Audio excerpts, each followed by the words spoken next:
ଦେଖିପାରୁଥିବେ ଏଇ ଜାଗାକୁ କେତେ ଗୋଟେ ମାଛ ଆସିଥିଲା, ପୁରା ଛିନଛତ୍ର କରି ଗୋଳି କରିଦେଇଛି। ଏଭଳିଆ ଗୋଳିରେ ମାନେ ମୋତେ ଲାଗୁଛି 8-10 କିଲୋର ମାଛଟା ହବ।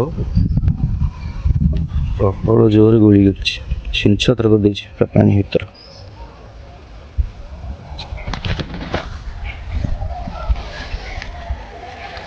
ଏଡ଼େ ମାଛ ଆସିଛନ୍ତି।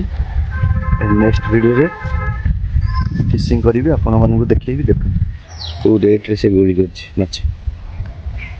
ଏଭଳିଆ ମାଛ ଆସିଛନ୍ତି ନଈକି।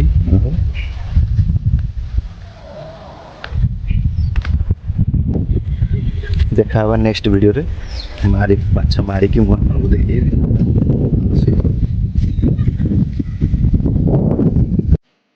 ଏଇଠି ଦେଖନ୍ତୁ ପୁଣି କେତେ ବଡ଼ ଜୋରରେ ମାଛ ମାରିଲା, ପୁରା ପାଣିକି ବିବାହ କରି ଗୋଳି କରିଦେଇଛି।